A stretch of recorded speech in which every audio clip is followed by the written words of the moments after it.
ಕಳೆದ 2 ವರ್ಷಗಳಿಂದ ಹಿಂದೂ ಸಂಘಟನೆ ಎಲ್ಲ ಹಿಂದೂ ಸಂಘಟನೆಗಳು ಸೇರಿ ರಾಘವ ಚೈತನ್ಯ ಶುದ್ಧೀಕರಣ ಮಾಡಬೇಕನ್ನುವಂಥ ಹೋರಾಟ ನಡ್ಕೊಂಡು ಬಂದಿದೆ. 2022ರಲ್ಲಿ ನಮ್ಮ ಹೋರಾಟಕ್ಕೆ ಆಗಿನ ಜಿಲ್ಲಾಡಳಿತ ಬ್ರೇಕ್ ಹಾಕಿದ್ರು. ಆದರೂ ಸಂಘಟನೆಯ ಪ್ರಮುಖರು, BJPಯ ಮುಖಂಡರೆಲ್ಲರೂ ಸೇರಿ ಪೂಜೆಯನ್ನು ಯಶಸ್ವಿಯಾಗಿ ಮಾಡಿ ಬಂದಿದ್ದರು.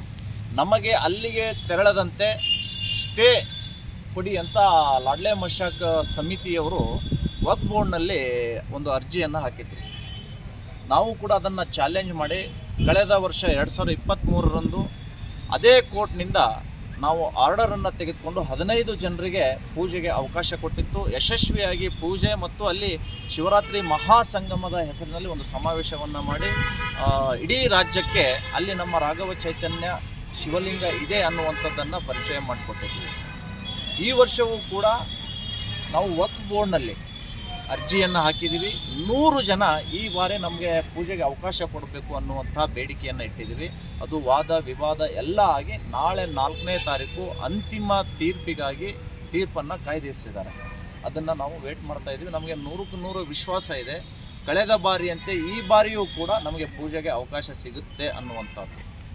ಇನ್ನು ಜೀರ್ಣೋದ್ಧಾರ ಸಮಿತಿ ಅನ್ನುವಂಥದ್ದು ಒಂದು ಕಮಿಟಿಯ ಅಧ್ಯಕ್ಷರು ಹೈಕೋರ್ಟ್ನಲ್ಲಿ ರಿಟ್ ಹಾಕಿದ್ದಾರೆ. 500 ಜನರಿಗೆ ನಮಗೆ ಅಲ್ಲಿ ಪೂಜೆಗೆ ಅವಕಾಶ ಕೊಡಿ ಅಂತ.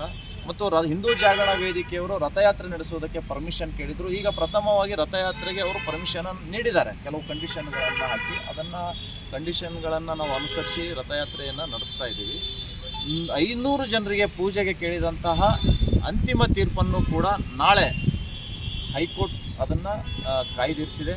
ಅಲ್ಲಿಯೂ ಕೂಡ ನಮಗೆ ವಿಶ್ವಾಸ ಇದೆ, ದರ್ಶನಕ್ಕೆ ಅವಕಾಶ ಸಿಗಬಹುದು ಅಂತ.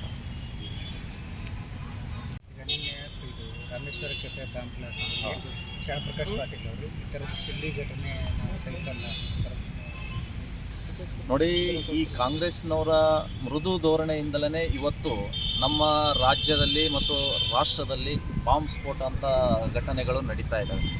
ಕಳೆದ ಬಾರಿ ಮಂಗಳೂರಿನಲ್ಲಿ ಬಾಂಬ್ ಬ್ಲಾಸ್ಟ್ ಆದಂಥದ್ದು, ಕುಕ್ಕರ್ ಬಾಂಬ್ ಬ್ಲಾಸ್ಟ್ ಆದಂಥ ಸಂದರ್ಭದಲ್ಲಿ ಆಗಿನ DK ಶಿವಕುಮಾರ್, ಈಗಿನ ಉಪಮುಖ್ಯಮಂತ್ರಿಗಳು ಹೇಳಿದರು, ಅವರೆಲ್ಲ ನಮ್ಮ ಬ್ರದರ್ಸು ಅಂತ.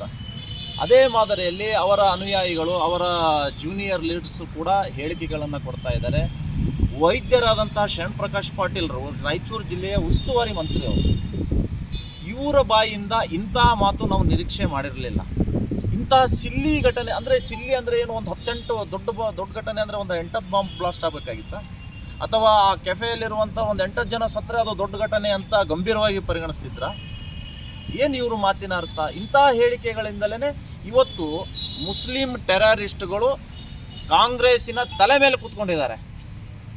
ಪ್ರಿಯಾಂಕಾ ಖರ್ಗೆ ಘೋಷಣೆನೇ ಕೂಗಿಲ್ಲ, ಪಾಕಿಸ್ತಾನ್ ಜಿಂದಾಬಾದ್ ಅಂತ ಘಂಟಾಘೋಷವಾಗಿ ಹೇಳಿದರು. ಇವತ್ತು ಬಾಯಿಗೆ ಬೀಗ ಹಾಕೊಂಡು ಕೂತ್ಕೊಂಡಿದ್ದಾರೆ. ಇವರ ಹೇಳಿಕೆಗಳೇ ಇವತ್ತು ಆ ಮುಸಲ್ಮಾನ ಟೆರರಿಸ್ಟ್ಗಳಿಗೆ ಪ್ರಚೋದನೆ ಕೊಡ್ತಾ ಇದೆ. ಈ ರೀತಿಯಾದಂಥ ನಿರ್ಲಕ್ಷ್ಯ ಧೋರಣೆ ಮತ್ತು ಅಲಕ್ಷ್ಯ ಮಾಡ್ತಾ ಇರುವಂಥ ಮಂತ್ರಿಗಳನ್ನು ಸಂಪುಟದಿಂದ ವಜಾ ಮಾಡಬೇಕು ಅಂತ ನಾನು ಸಿದ್ದರಾಮಯ್ಯನವರಿಗೆ ಆಗ್ರಹ ಪಡಿಸ್ತಾ ಇದ್ದೀನಿ. ನಾನು ಹೇಳೋದೇನು ಅಂತ ಕೇಳಿದರೆ, ಯಾರೇ ಇರಲಿ, ಯಾವುದೇ ಸಮುದಾಯ ಇರಲಿ, ಇಂತಹ ಬಾಂಬ್ ಬ್ಲಾಸ್ಟ್ ಆದಂಥ ಸಂದರ್ಭದಲ್ಲಿ ಗಂಭೀರವಾಗಿ ಮಾತನಾಡುವುದು ಕಾಂಗ್ರೆಸ್ನವರು ಕಲಿತುಕೋಬೇಕು ಅನ್ನುವಂಥದ್ದು ನಮ್ಮ ಆಗ್ರಹ ಇದೆ.